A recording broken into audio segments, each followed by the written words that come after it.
The wind sent thin needles of snow hissing over the battlements of Winterfell. From the parapet, Jon watched the white fall gather in bowls along the crenels and settle into fur along Ghost's back. The dire wolf lay like a drift at his feet, eyes the color of banked embers half-lidded against the night. Below, the great yard was a gray square of churned slush, men's breath painting the air as they hauled sacks to the granaries and stacked new cuts of firewood by the kitchens. The smithy spat light and the clangs of a hammer, a rhythm stubborn as a heartbeat. It might have been any northern winter if not for the silence that lived beneath the noise, the listening kind, as if the land were holding itself still to hear a far footfall. Jon knew that silence now. It had been with him atop the fist of the first men, in the black frost of Hardhome, at the watch posts on the wall where the dark was not merely night. It held him now with the certainty of a hand on his shoulder, heavier even than the one Davos put there. "You're freezing in one place, Your Grace," Davos said, the words floating white. "There's warm wine and a room with a door for all this brooding." "I know," Jon said. The title still sat awkwardly on his tongue and in his bones, King. He thought of the hall where it had been shouted at him, a storm of voices, Lyanna Mormont's short speech cutting sharper than any steel. He thought of Sansa's quiet eyes from the high table and the looks between lords who had not come when he called. The Ravens. 2 tonight, 1 from White Harbor. Ships are in with salted cod, barley, and pot clay. Lord Manderly says he'll send more. The other from Eastwatch by the sea. Davos paused. "My lord Jon, go on." They saw lights past the sea fret, not ships' lanterns. Blue light in a string along the surf. Ed says he's sending scouts as far as the ice allows. The sea froze as if it had a mind. He doesn't think it's weather. The snow climbed up grief and memory and made them quiet too. Jon rubbed Ghost's ruff, felt the warmth below the heavy coat. "He was Lord Commander when I left. He still is." "Aye." Davos's breath made a small fog. "He's not a man for poetry, but he doesn't call light blue when it's white. I never saw such a thing in the narrow sea." Jon nodded, the decision already made before he had named it. He could hear that silence listening. "We have to bring them all in. What we have isn't enough. Not men, not grain, not dragonglass. The North must stand as one, or it will not stand at all. Some will not come if I send for them again. To some I can't go. The Carhold is a fortnight out and the snows thicken. The Umbers are scattered. The Glovers." He tasted that word and felt the old heat come. "And the ones who kept their heads down while Ramsay Bolton bled us. Wyman will come," Davos said. "I'd bet both hands on his belly being true to the Starks. But you're right. The ones who bent to the Boltons without a knife at their throat and the ones who closed their gates and said, 'We cannot risk it.' They need talking to. Hard talk." Jon glanced at him. "You mean shaming?" Davos's smile was a crack of salt. "You're the king. I can't say it. But, yes, someone needs to drag their honor out and beat it like a dusty rug. Not just for pride. Men don't march on words. They march on shame or love or fear. We won't sow fear in our own ground. That leaves shame and love. And we've got someone who is a smith with shame." Jon thought of her. Small, rigid as a spear haft, with a voice that cut straight. The bear cub with a woman's steadiness in her dark eyes. "It's too dangerous for her. It's dangerous for everyone," Davos said gently. "And the lords who need shaming will hear the blow best from her tongue. I can ride with her if you'll have it. So can 6 men who've lived through worse than snow and manners." There was a beat before Jon breathed out. "Send for her," he said. "And for Sansa." He found Lyanna where he guessed she would be at this hour, in the small round chamber off the hall that the Mormont women had claimed for their own, a room that had once been a place where maids spun wool and told tales. Lyanna stood beside a brazier, bareheaded, her hair heavy braid, cheeks more red from the heat than the cold. She was reading a letter, mouth set. At the king's approach she bowed without the awkwardness of those who had not yet learned where to place their bodies in front of him. "Your Grace," she said.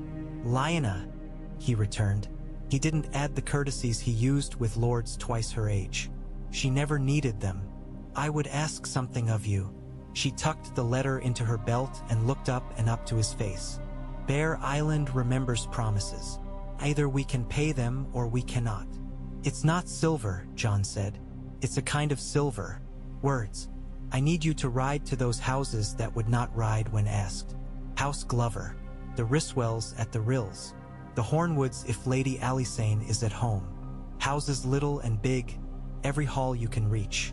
You've a better tongue for certain matters than any of us. If you speak, they'll hear the North in it. I will sign letters. You will carry my seal. You will take our need and our truth. And if need be, you will shame them. Lina's chin lifted a fraction. Is this because I am small and my words are short? They'll think I am a child, and that will make their ears sting when I call them cowards. Because you don't lie to yourself? John said, and watched the first surprise he had ever seen on her face. It's not your size. It's your honesty. The surprise hardened into something he recognized.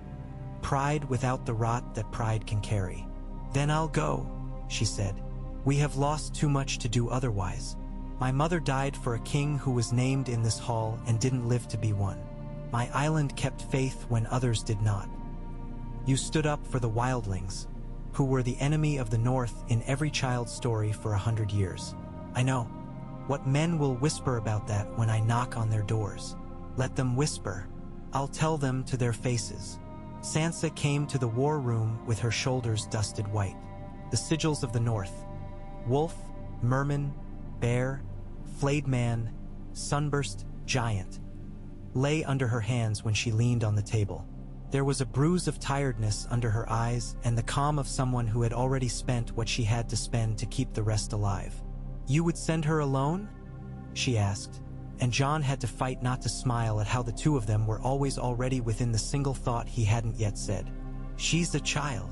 She's a lady of her house, Lina said before John could answer, and there was more iron than ice in it.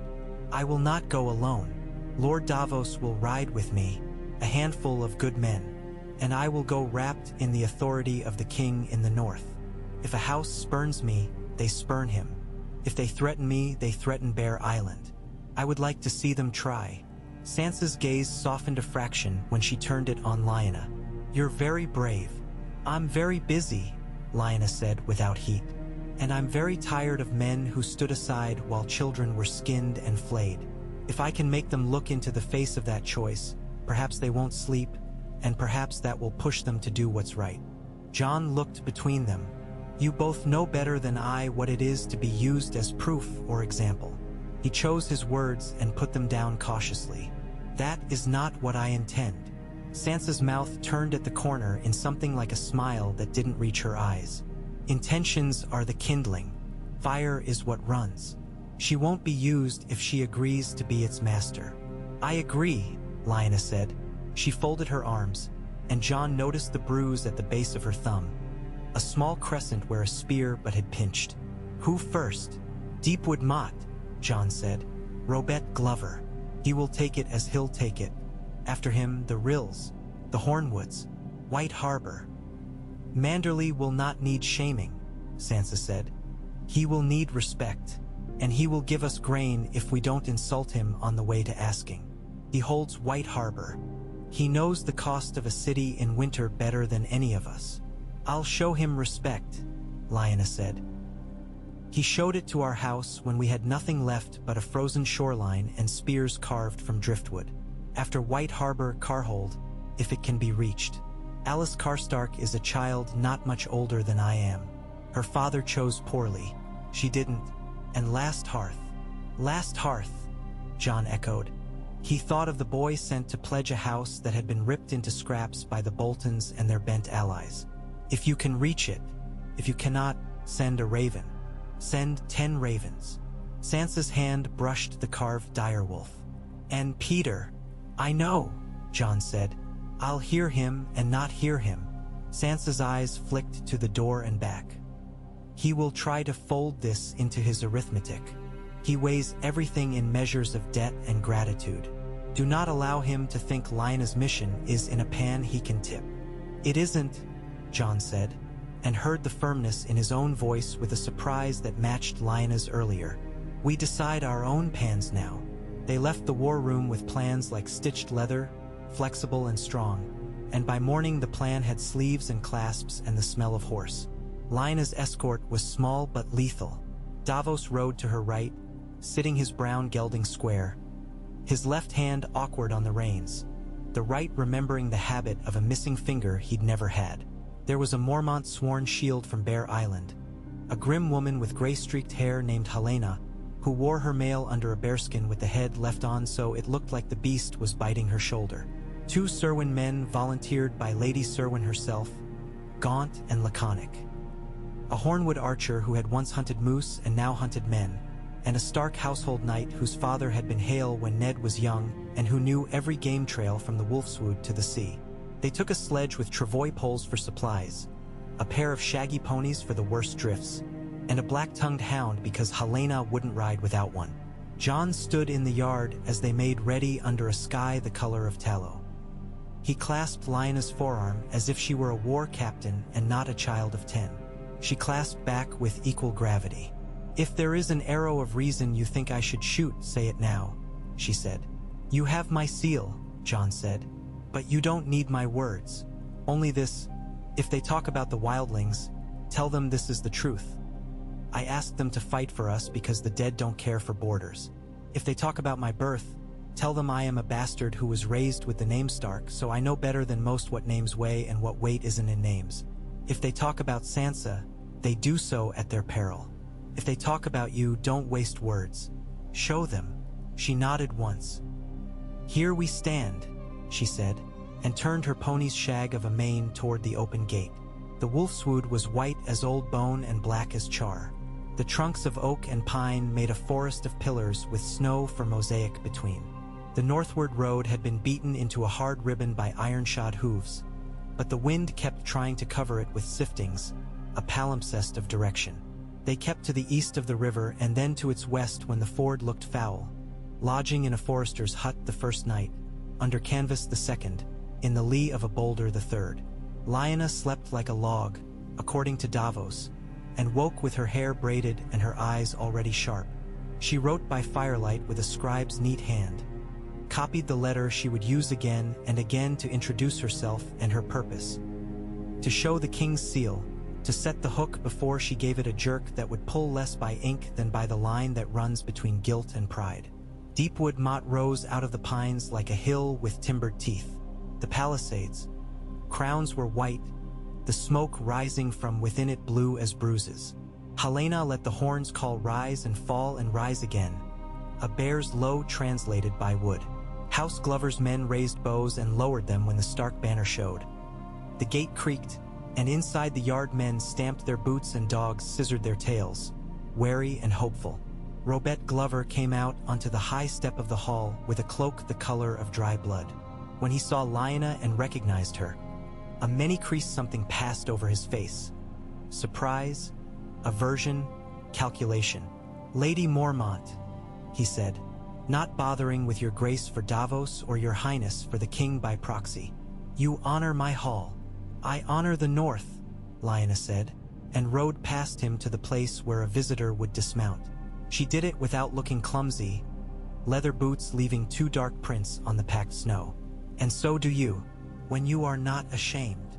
The hall was warmer than a hand. Banners with the silver fist hung in the rafters. Men's faces looked out of the gloom with the quiet you get when people choose to not look suspicious. Robert made the motions of courtesy and Lyanna accepted what was offered and left what wasn't until they were seated and meat and ale were on the board. Davos watched her and didn't move. He could see her thinking like a healer with a bone, the place where you press just enough and the limb aligns. "I came because King John sent me," she said when cups were at mouths and men had the first swallow easing their nerves. "I came because I wanted to. I came because House Mormont stands, and the North needs to stand with it. We fought. You did not. We bled. You did not. You had reasons, and some of them were good ones. Perhaps you did not have enough men. Perhaps you had too many widows and orphans who begged you not to empty the Hall of Spears. Perhaps you thought those who marched would die accomplishing nothing. There is a sense in not throwing men away. Robet's jaw worked once. We had our share of wounds, he said. We fought Ironborn for years. We fought in the south for Rob and came home to find our lands held by those who would have kept them if it suited them. I respect what you did. That does not make every man who held his gate a coward. No, Lyanna said. It doesn't, but I didn't call you a coward. I said you were ashamed. And you are. She leaned forward, the fire throwing ruddy light up her throat to the shadow under her chin. You left us to fight alone against a man you knew to be cruel and faithless. You left a wolf, a girl, a wildling host, a smattering of small houses, and a bear to drag a flayed man out of his seat. The bear did not mind the work. The wolf did not mind. The girl did what needed doing. The wildlings do not know loyalty to Winterfell, but they bled for it because the dead are coming and they are not fools. Deepwood Mott shut its gates. Maybe you had good reasons. Now open them. Open them to the call I carry. The king in the north asks for your oath and your men and your grain and your timber. Not because he wants to act a king, but because he has to act as if he were one for all of us. A low, uncomfortable murmur went through the hall. Robet's eyes were not kind. They were the eyes of a man who had been backed into corners with good intentions before. You're a child, Lady Lyanna. I will be a child, she said. I will grow older. Winter will grow older with me. It will not grow gentler while it does. You are a man full grown. You will grow older too, if the dead leave you long enough for it. She drew out the rolled letter and thumped it once on the board. Here is his seal. Here is mine.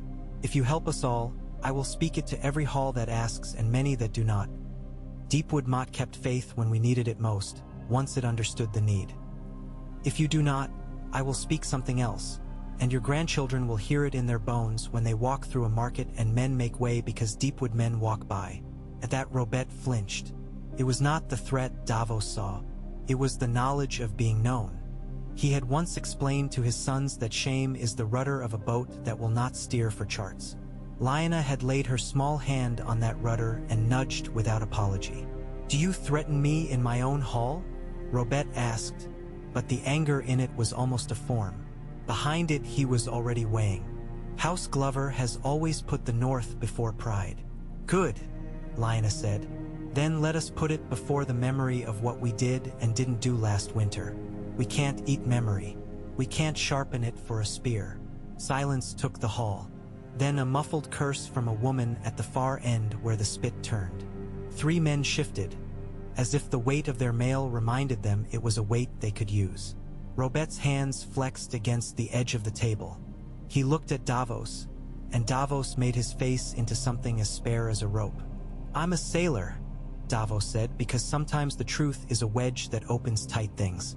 I can girdle a mast and splice a line in a gale, and get a crew to heave where I point. I've tried getting a Northman to do something he had decided not to do. It's like asking the wind to go around your candle. You don't do it. You meet the wind with a lamp glass. He nodded at Lyanna. She's your glass. She lets the flame do the work. Laughter, short and unwilling. It broke something. Robet swore softly, like a man resigning himself to something just and hard. Very well, he said. Deepwood Mott will send men and timber. We are surrounded by timber, and we will send our smiths one day a week to work at Winterfell's forge. It won't be enough, but it will be something. And to wipe the taste in my mouth clean, Lady Lyanna, I will come myself when you call. And if anyone asks, you can tell them Robet Glover heard a child speak truth and remembered he was a man. Lyanna nodded. I will tell them that, she said, because I am generous as a bear in spring if I live to see a spring. And the king will remember that Deepwood Mott stood. They slept that night in guest beds with fur piled to their chins, and in the morning the whole hall turned out to watch them go, the wind chewing at the corners of the banners.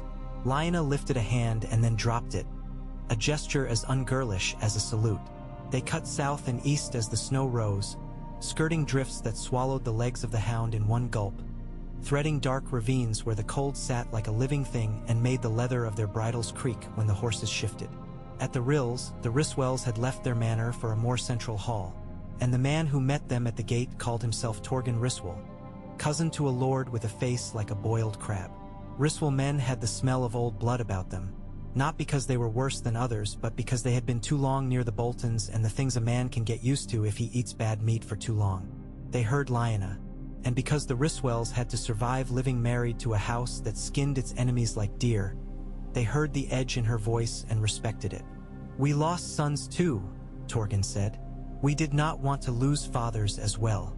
We closed our gates not because we are cravens, but because we had nothing left to throw." Lyanna held his gaze until he looked away. "The dead will not care that your stores were low," she said. "They will kill you and dress your wives in frost and your children in silence. That is me not making a threat, because I have no sword sharp enough to cut a wind. That is me telling you what the wind will do to your candle." Riswell's faces twitched. Torgen sucked his teeth. "You shame us," he said finally, flatly. "Good. That means you remember what it is to care what the North thinks of you. Send your men. Send your cattle to be slaughtered at our order, in turn to feed the kitchens that will feed the men who will stand on your fences and kill what tries to climb over them. Send us your leather workers. I'm not here to take names and write down who refused to march last winter. I am here to take the tools we have left and make something out of them." "What?" Torgen asked, not sneering, genuinely wanting the word. "A wall," Lyanna said. "Not of ice. A wall of men who share bread and hate the same thing." At Hornwood they found the widow gone on circuit to collect rents in person with her men at her back. At her hall, her old aunt sat with smoked fish and hard bread and told them how the Hornwoods had done badly under the Boltons and would do better now, not by chance but by intention, and she would tell her niece to stop punishing the living because of old wounds. Lyanna did not shame there. She only listened and set her seal to a promise to send 2 moosehide tents and the kind of needle that will draw leather through without breaking it. The aunt wept dryly at that, and Lyanna pretended not to see. By the time they turned east toward White Harbor, the wind had a bite in it sharp enough to remind a man of his teeth. They lodged at wayhouses and at strangers' hearths and at places that were little more than a roof and prayer. She grew tired and thinner about the cheeks, and Davos kept his words to the kind that do not add weight to a back already bowed. The Mormont woman Helena told grim stories at firelight about a time when Bear Island had set rafts to drift, so they wouldn't have to feed more mouths than they had fish. "We survived," she would say with no pride in it, only bone. "We always do." White Harbor lifted out of the winter as if someone had put a lantern under it. The sea had kept a margin around the city, blue and cold but not frozen. Gulls cut the sky and sat on the river pilings, puffed as if they wore cloaks. The new castle's walls were flung wide, and the city beyond them was a bustle that made Davos ache with a private longing he would never speak. Ships rocked in their slips with ropes that creaked like old men getting out of bed. Men of the Seven's faith walked past men who wore oak leaf charms around their necks, and between both Kiernan Manderly's guards moved with their white and sea-green cloaks, the mermen on their breastplates a joke and a promise. Lord Wyman Manderly received them in a chair that looked like it had been made with lumber from 2 ships stacked on one another. He was massive, but the meat of him was not soft. He carried his years, and his eyes were shrewd and unexpectedly warm. The merman's court smelled of salt and something sweet, as if the stones themselves remembered a summer plum. He insisted on feeding them before any talk, and Lyanna did not insult him by refusing. "I heard a story," he said when he had seen them properly fed, "that at Bear Island they can pick a fish out of a wave with a spear, and that at Winterfell they can pick honor out of a man with a look, and that between one and the other the North is held together with plaited rope and stubbornness. Sometimes we use knots," Lyanna said. Manderly's laugh filled the hall. "And sometimes we need a knife to cut those knots," he said. "Lady Lyanna, you have made yourself that knife. And knives need sharpening and oiling. Let me give you what you came for without the dance. White Harbor stands with Winterfell. Grain from our stores, and grain that comes by ship from the south paid with silver we will not miss because honor costs. Salt fish and fresh while the river runs. Potters and tanners. And ships." "Ships?" Davos asked, unable to keep it out of his voice. "Ships?" Wyman repeated, and there was a flicker that might have been sadness under his merry tone. To Eastwatch if the ice lets them through. To bring men and stone. To bring back men if the sea tries to keep them. To outrun things that don't breathe if it comes to that. Lina bowed her head. "Thank you," she said simply. "We won't forget." "I know you won't," Wyman said. "And because you won't, let me say something a fat man says at the edge of winter because no one else will. The North will not forgive easily. Forgiveness is a summer craft. But I can teach them to trade it the way we trade wool and fish. If you, Lady Lyanna, teach them shame, I will teach them mercy. Between them, perhaps we won't eat our own hands when food gets short." "We won't eat our own hands," Lyanna said flatly. "We'll eat the dead." It startled a bark of laughter from the old lord. "You Mormonts," he said, eyes bright. "Here we stand, indeed. I'll call my guildsmen. There are men in this city who did not march last winter because they did not have to. If you would shame them too. Not cruelly, but so they know they are of the North in more than name." Lyanna stood to speak to men who made barrels and men who salted fish and men who had Scrivener's ink on their fingers. She talked about pictures no one wants. A street with no voices, a river with no boats, bread that looks like stone because no one has flour left to make it. She talked about men who will stand on walls and what those men need in their bellies, and boys who will sleep with spears because they cannot take their boots off without freezing their toes off, and girls who will sew wool for gauntlets until their fingers bleed because blood is easier than frostbite. She did not weep, and she made no one else weep. She did something worse. She made them nod. Shame is not a single blow. It is a mirror held up and the man forced to say his own name. When she left White Harbor, 2 ships already had their sails loosed and rope coiled, ready to run where she pointed. She refused the comfort of a ship-to-car hold. They took instead the road that clung to the river and then to the shoulder of a stony ridge, because road gossip runs quicker than a good horse, and she wanted certain stories to reach certain ears before she did. On the 5th day out, the wind changed, came out of the north as if it had been held in a lung too long and finally exhaled. The world sharpened. Snow squealed under boots. The hound paced with his ears flat and the horse's breath made whiter, thicker clouds. Helena called a halt with one clawed hand raised. "I smell something that wants me to smell it," she said. "That isn't right." They loosened blades and passed the word with gloved fingers and eyes. The wood ahead of them looked the same as the wood behind, but the light felt stale. The air carried a cold that didn't slap so much as seep. Davos felt an old fear rise and set, like bile, something that belongs in the gut. He swallowed, set his jaw, and put his horse where Lyanna's pony would be behind a man instead of alone. The first white came out of the trees like a man who had fallen asleep standing up and run forward at the sound of his own nightmare. It had been a man once, its beard the color of mud, jaw broken, sending teeth skittering as it lunged. Helena's axe took its throat, and then she cursed because of the way it didn't stop. The Hornwood archer was cool enough to plant 2-yard-long shafts into the thing's chest, and then his face went strange when the body chewed on the wood the way a pig chews on a root, snapped the shaft and kept coming. "Dragonglass," Lyanna shouted, and it did not sound like a child's voice. The Serwyn men dragged the sledge canvas aside and found the box that had been fitted for the daggers, what little they had. The first dagger took the white in the spine. It stopped the way a puppet stops when someone cuts the cross strings. A second white stumbled out with a rib cage like a bird cage and a hand with 3 fingers. Davos's horse shied, and he used his whole thigh to keep the saddle. He had been near fear and death enough to do 2 things at once. Men think this is courage. It is really habit. For whites, 6, 8, the horses fought the smell. The air was full of the rasping, the empty breath of things that do not breathe.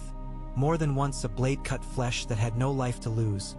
More than once a man cursed and grabbed a dragonglass knife and then stabbed again because the hand kept creeping even when the head went limp. One of the Serwyn men went down with a white's fingers at his throat, and the hound flung itself snarling. The sound like a bone broken by a large hand. And then there was a silence braided into the other silence, the kind that comes when you can hear your own heart. Afterward, Lyanna stood with her boots in slush that had a color under it Davos didn't want to name. She held a dagger with a black glass blade and looked as if someone had peeled a layer of her skin off to make her more raw and more herself both. She knelt and sliced 2 fingers off a white hand that still scrabbled against a root, wrapped them in oiled cloth, and gave it to Davos without a word. He took it, his stomach heaving and steady both, and looped the packet into his saddle where it would not be lost even if he tumbled into a moat. "They will believe you," he said, voice rough. "If they won't believe words, they will believe what stinks." The next day they found a settler's hut burnt black. The snow around it was trampled with tracks that looked like men's but cut strange. There was no blood. Lina stood looking for a long time. "We are too slow," she said, hating the words. "And we are too few." "We'll always be too few," Davos said. "The trick is to never let the enemy notice, to look bigger than we are. That's what you do when you shame a man. You make him look down and see all the North standing behind you." At Carhold, Alice Karstark met them in a hall that had been stripped of frippery and filled with practical things. Cured hides, bales of rough cloth, barrels. She had her father's coloring and none of his weakness. Men watched her in the way men watch someone who carries the last key. Lina spoke to her differently. Shame was a poor tool to use on a child who had been dragged to the edge of ruin by her elders Ali. Instead she offered a hand. A kind of kinship, hard and unpretty. "They will call your name with your father's in the mouths of men who enjoy easy sentences," she said. "The ones who hesitated last winter will want you to bear more of the blame so theirs feels lighter. If you bend to shame for what you did not choose, their shame will blow away. If you stand with us, I will tell every man who tries to say otherwise that Alice Karstark is a good name. And I will tell them that the king in the north said it before I did." Alice's mouth trembled, but she steadied it. "My father was executed for treason against your house," she said. "Your brother or your cousin or your king. Names are as tangled as the roots of the weirwoods now. If you will let me, I will unmake what he did, at least in part. The Carhold will send men. We will send sledges pulled by oxen. We will send pine pitch to seal the gaps at Winterfell, because it will creak, and the creaking will kill as surely as cold." Lina nodded. "I will ask you for something more costly," she said. "Send us boys and girls who can be fostered at Winterfell. Not because we want hostages, because we want to make sure that when this is over the North knows itself beyond hurt." A hush at that. Karstark men bristled. Alice's eyes grew very dark, considering. "Half a dozen?" she said. "I will choose them myself." 10, Lina said. "Half boys, half girls. You will choose them and lie awake for a week and then sleep because you know you chose right." In the corner, a man snorted and then looked ashamed of himself. Lina did not turn to look at him. She had already given him more attention than he deserved by hearing it. Alice looked like a woman who had stepped from one ice floe to another and found the new one held. Last hearth was a wound. The hall had been raided and the outbuildings burned to their foundations months ago. New roofs gleamed honest and sharp, but everything had the smell of having been ripped out and replaced too quickly. Ned Umber's steward stood with a face like wax too near a candle. Ned himself had gone to Winterfell to pledge his house when Jon called that first time and had not yet returned, weathered in by snow and adult caution around a boy's neck. Lina did not shame here either. She gave instruction. "Fortify the cattle buyers," she said, walking with the steward under the new rafters. "Drag the carcasses in if you must. The cold will keep them and their bodies will keep heat. Put beds in the low places. Fire burns bright and tells a tale enemies can read. Build your fires inside your rooms against stone if you can and choke the flues at night. Sleep in shifts. Make the women carry long knives when they go to piss. Not because they will need them, but because they will feel better. And when enemies meet a woman who feels better, they sometimes decide to try a different door." The steward stood as if listening to a hailstorm. "You're a child," he said, but half of it was wonder. "I'm a Mormont," she said and moved on. When she came back to Winterfell, she came with men from Deepwood, oxen from the Rills and the Carhold, a white-haired tanner from White Harbor who said he'd never wanted to see the inside of Winterfell, and here he was, and wasn't it something? 10 boys and 10 girls with eyes too big for their faces and bundles of their lives on their backs. and a smell that made the guards who opened the gate look sick. Davos had warned Jon about the packet he carried tied under his cloak. But even so, the room went close when he unwrapped the oily cloth and laid the fingers on the table where the king met with his captains. Sansa flinched and then steadied. Jon didn't flinch at all. He had been too near such things to find the space for that. Instead, he looked at Lyanna and saw lines in her he had not noticed before. Not on her face. In her. The kind a smith files into steel to trick it into being stronger where it would otherwise break. "You did well," he said, and he did not say it like a man who had to say it to give courage.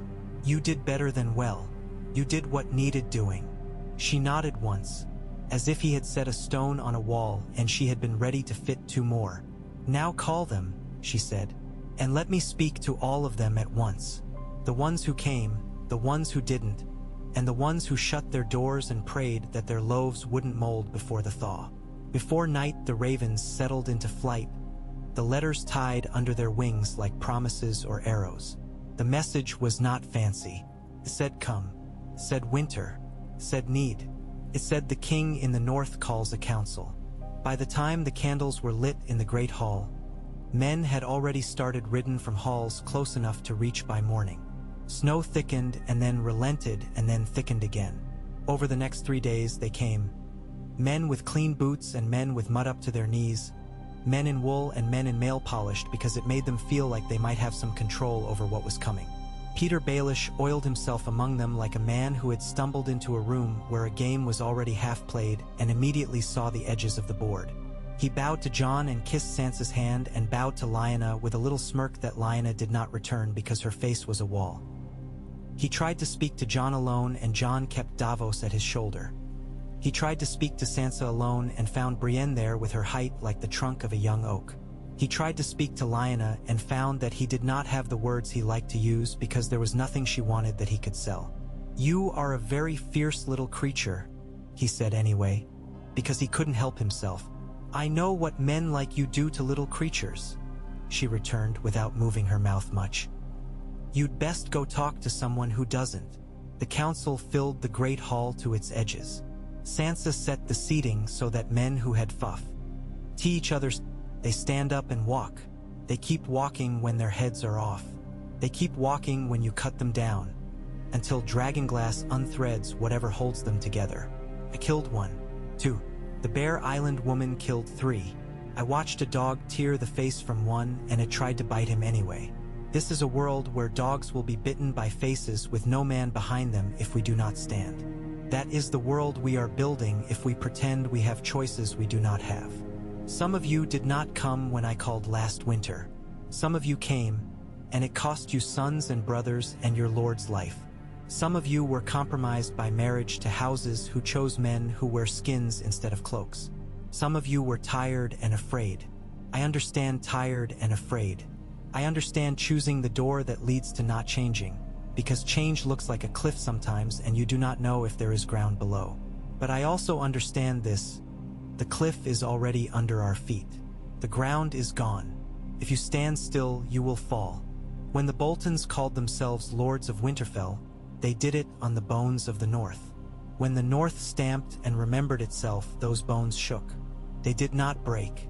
Do you want them to break now, when we will need every old story about who we are? I do not think so. You are men and women of house and hall and cattle and bread. You do not belong to wet southern songs that forget the taste of snow. You belong to the words carved into your doors. They are not, I protect myself. They are not, I hide while my neighbor burns.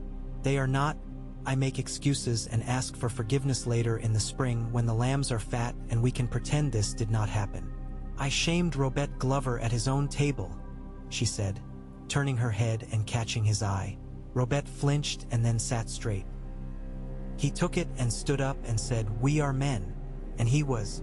I went to White Harbor and Lord Manderley did not need the shame. But he will hand it out to his guildsmen like bread if I ask him to, because he understands that shame is a tool. I went to Carhold and spoke not shame but kinship to Alice Karstark, and she stood up like a pine in wind. I went to Last Hearth, and the steward there told me I was a child and then listened when I told him where to put his men so they would not die in their sleep without screaming. This is not about who carries old blame. This is about whether we will be alive to argue about it in 10 years. Her voice cut all the old air out of the room and let new air in. Men shifted because they did not expect to have to breathe differently that day. Peter Baelish's smile thinned and then smoothed. Manderley's lips went tight and proud. Torgen Riswell looked like a man praying and not praying. Lyanna pointed, and the first time she did it, at a holdfast lord whose name no one remembered without a scribe's book. He started as if she had thrown a stone at him. Your men stood on your walls last winter and watched as Stark men bled below them. Send your sons to Winterfell. Send your daughters too. They will learn to carry water to men who need it, and they will learn to string bows and cut meat without losing fingers. They will not be coddled. They will be made useful. And when they go home, they will be able to shame you before you lie to your grandchildren about where you were when the world ended. Laughter rippled. It wasn't cruel. It was something else. Recognition of a truth you did not want but found yourself glad to have once it was in your hand. She pointed to the Riswells. You, she said, you have hides. You will skin more than beasts this winter if we do not keep men's skin on their bones. Send leather. Send men who know how to tan. Send women who can teach others how to sew thick leather. Do not look at me like you are too proud to sew. I sew. I will sew next to them. When you feel your pride rise up and tell you that sewing is a woman's work and not a warrior's, go to the G. Oddswood and put your hands on a tree and ask it how many men have frozen because they were too proud to stitch a seam. To the Deepwood men, you will send timber to shore up the tunnels under Winterfell. There are places where the ice will creep in through cracks in the stones and drown men in their sleep if we are sleeping above those holes. You know wood as well as any man in the north. Use that knowing. To Manderley, you will keep your city fed and you will feed us. But more, teach us to stretch and to preserve better. Design the barrels we need to bring grain north by sledge so that rats cannot gnaw through them. You have the wits for it. Use them not to count your gold but to count lives. Then she named the houses that had not come plainly. She named their reasons beside their names, so that the room was held to the old rule that you cannot shame a man for what he could not do. She made them see themselves. She made them hear the sound of their own sons' names in a list that would be read aloud later with honor or not at all. Shame was not the only path she laid before them. It was the dark one of two. The other was narrow, but it had light. At the end, the hall was so quiet Jon could hear ghosts sigh. Lyanna stood with her small fists at her sides and the bare claw at her throat. Here we stand, she said, and it was not a boast. It was a description of the only square of ground left. A murmur started. It rose. It rose into something like the thing that had made Jon a king, but different. Not the fever of victory after blood and mud, but a deliberate thing. Men stood not because they had been pulled by a tide, but because they folded their legs under them and pushed themselves up. Robert Glover stood. Deepwood Mott stands, he said. Lord Wyman Manderley stood.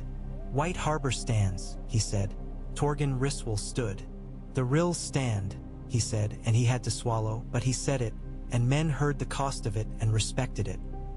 The other names followed, some grudging, some loud, some as if the speaker had to shake something off his shoulders first to make his chest widen enough to say it. Alice Karstark was not there, but her steward stood for her, his face a stiff mask, and said, "The Carhold stands." The steward of Last Hearth said, "The Umbers stand," and everyone heard the question mark in it, and everyone chose not to hear it, because that is what mercy looks like when you put it on. After they pledged, the council turned practical, messy as a kitchen and twice as important. Men argued about how many men to send and which roads could be kept open and how to defend haystacks from snow and neighbor thieves alike. Sansa moved among them with a ledger and a quill, Brienne at her shoulder. She put numbers in boxes and then crossed them out and put new ones beside them when men admitted under prodding that their stores were not what they claimed. She mixed the lot so that a house that would send leather could expect grain, and a house that sent grain would have to train its boys with poles in the yard while it waited for leather to arrive, and the waiting would turn restless energy into practice. She gave small, sharp smiles when men tried to keep too much and did not listen to their excuses, only their revised numbers. Peter Baelish smiled like a cat in a dovecot and then discovered there were dogs too. He offered coin and wagons and information. John took the wagons and not the coin. He took the information not as if it were something more precious than bread, but as if it were useful but not miraculous. And Peter's eyes narrowed in private. You have to step into a man's arithmetic to show him you can count too, John thought, and then he thought he would check this thought with Sansa later. She counted in a different base than he did, and he had learned to respect that. At dusk, when the tables had been stacked against the wall and the straw swept, and the men were in the halls and cellars and guest rooms the keep could offer with their snores promising the kind of sleep work earns, John found Lyanna in the godswood. The heart tree was burdened with snow. Its red leaves looked like tongues tasting the air. The pool had a thin crust of ice skimmed across it like a second eyelid. He wondered, as he always did, what the face carved there would say if it could speak in a language he knew. You did more than I asked, he said. You did part of my work. Lyanna's breath made a pale ring that drifted away. I did what needed doing, she said, which was what everyone said when they had done something that did not require or allow pride. They will hate me, some of them. They will fear you, John said, and love you, some of them, the ones who have the habit of loving truth. She made a small sound that might have been a laugh if she had been older. They will forget me when they tell the story later. They won't, John said, and he meant it as a promise not just to her but to the trees. And if they try, House Mormont will remind them, and so will I. She shrugged, a little impatient, as if he'd missed the target. I don't need them to remember me, she said. I need them to remember the work, to carry it on. Pride is a summer thing. We have no use for it now. She lifted her chin. You'll go south. He had not said it out loud yet, not even to Sansa, though Davos had read it in him and had already begun calculating in his quiet way. When the roads can carry me, he said. They say there's a mountain of dragonglass at Dragonstone. If that's true, then we melt it and make knives and arrowheads and spear tips. If it's not true, I will come back with our hands empty and we will fill them with something else. Whatever there is. The men will grumble, Lyanna said, that you leave the north when the north needs you. Sansa will remain, John said. She is the Lady of Winterfell. She knows this place like her own pulse. They may not like it, but they will accept it. They will like it if I tell them to, Lyanna said, and looked tired then, very suddenly, as if the bones of her face had forgotten her age for a moment and shown it. But I am tired of telling men what to do. I would like to sleep and not dream, if that is allowed. It isn't, John said gently. Not yet. Sleep anyway. Let the dreams find you and pass through you like fish through a net with holes too big to catch them. She snorted, and it was a child's snort. Then she turned and put her hand on the heart tree and said nothing aloud, and after a while her mouth relaxed. He left her there and went to find Sansa because work is easier if you divide it between two shoulders. They had a week after the council that felt like a promise kept to winter. They used every hour until the light bled out of the sky and then some, and in those hours they made something that looked like a plan and felt like a rope braided tighter and tighter. The smiths of Deepwood set to on chains for gates and hauberks for boys who had never worn mail and buckles that would not break when the cold made the leather stiff as horn. The White Harbor tanner cursed and laughed and taught boys how to run neat seams and women how to thicken new saws with cork and tar. The Karstark's pitch kept the drafts out of tunnels that had always breathed too hard. Manderly's ships slid along the white coast like fat gulls, sails bellying even in weak wind. Men went out to harvest peat for fuel. Others went to the godswood to fell dead limbs for kindling, asking the trees leave because it mattered and because asking made them better men. John received a raven that broke his stubborn face into something like relief. Samwell Tarly's hand was all over it, earnest and thick with words. It spoke of Old Town's books, of Dragonglass's uses, of histories that might not be lies. It spoke of Dragonstone's mines. It spoke of Fire's twin and how both twins needed each other to keep the world from falling into a crib too big to hold it. He showed it to Sansa, who read it twice with her finger under the lines like she must trust herself to not miss even one. You'll go, she said when she finished, and made it a statement instead of a question so that it was less like a permission and more like an understood thing. You must. You cannot tell men to do hard things and then not do a harder one yourself. He nodded. I would ask you something, he said. Not as your king. He still stumbled there sometimes. As your brother. Ask, she said, both soft and wary, because she has learned that love can be both blade and bandage. Keep him at arm's length, John said, and didn't say Peter's name, and they both heard it anyway. He thinks if he can put a crack in the ice between us, he can pour water in and make it a river. He cannot. I won't let him, Sansa said. He's a man who builds ladders out of people. He forgets that ladders can be kicked over. I will use him as long as he is useful and then set him down. That is not cruelty. That is economy. He reached for her hand and she let him take it, and they stood that way for a moment, like two trees whose roots touch underground. When the morning came for John to go, it came with a sky the color of iron and a snow that tapped the window panes like a polite guest who intended to move in for months. Men gathered in the yard to watch him ride out with Davos and a half-dozen others. Ghost moved like a low storm at the edge of the column. Sansa stood on the step where her mother had once stood to watch Ned riding south. The old ache in that made John swallow. He put his hand on her shoulder and tried to say with the weight of it what the words were too thin to carry. Lyanna came to the gate, boots damp, hair braided tight, cloak clenching snow like a hand. She did not kiss his ring or his cheek. Such things were not how they had arranged themselves with each other. She just met his eye and nodded once. If you die, she said, I will raise the North with your name whether you want it or not. If I die, he returned, the ghost of a smile at the corner of his mouth. I won't have much say in it. She did not smile back. I know, she said, and there was a tenderness in it that only a very few would have recognized. So alive or dead, you will be of use. I like that. He laughed then, quietly. He lifted a hand and brought it down on her shoulder in the old way. Here we stand, he said. Here we stand, she answered, and stepped back so his horse could pass. He rode out through the gate and into the white world. Behind him, the work he had set in motion hummed like a loom.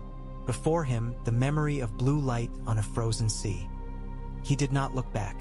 He did not dare, because if he looked and saw Sansa on the steps, Lyanna by the gate, men and women who had promised to do things harder than any story had ever asked of them, he might have let the weight of it bend him in the saddle, and kings do not bend at the gate.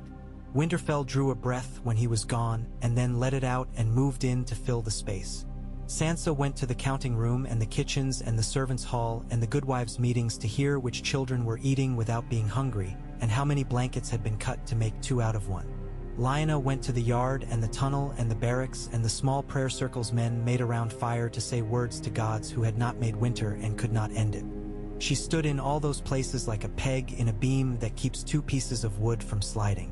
Shame traveled like fire through dry grass and like smoke as well, the way men catch the smell of it and straighten their backs. A letter from a holdfast south of the Rills said, We did not march last winter, but my sons are at Winterfell now and have learned that a needle can be a weapon too. A letter from a small village in the Wolfswood said, We have always known where to find pine pitch but never knew what to do with it, but now. We have sealed our roof and our baby will not cough. A letter from White Harbor said, My master taught me to cut staves, and now I have taught boys to cut staves, and someone should have taught us all years ago. All of it was too little, and all of it was enough for the day it fed.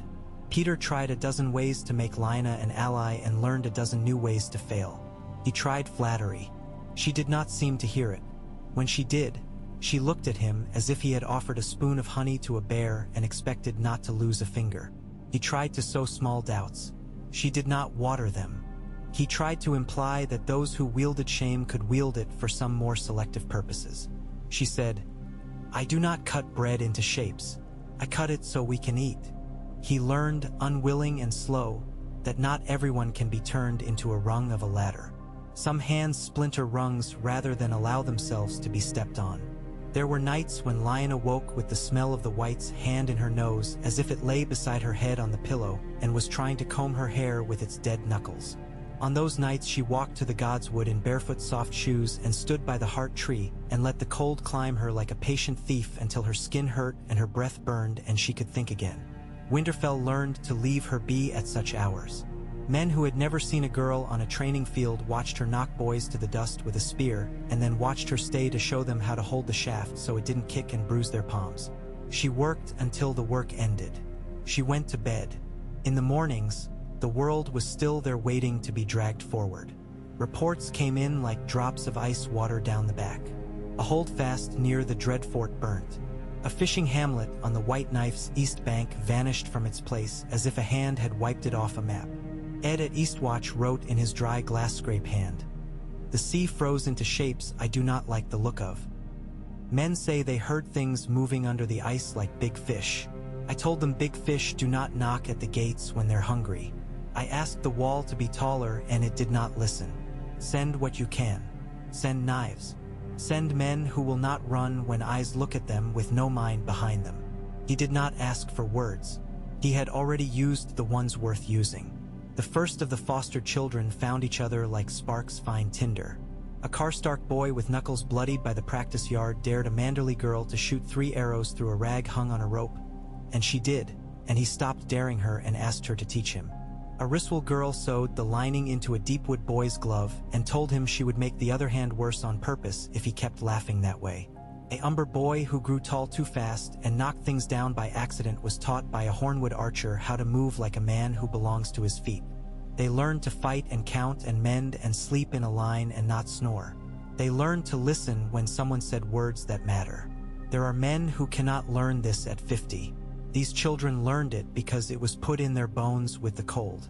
When news came that John had reached the island in the Black Sea, and that the black stone there promised black glass in such a quantity that even the most generous mind had to stretch to hold it, the relief went through Winterfell like a warm thing. It did not make the walls higher. It did not put bread in a child's mouth. But for an hour the kitchen girls folded dough with a lighter hand, and in the yard the boys fainted with something like play, and in the gods would Lyanna let herself lean against the heart tree and close her eyes as if sleep might be simple again one day. Shame had done its first work. It had not broken any man. It had bent them in a single direction.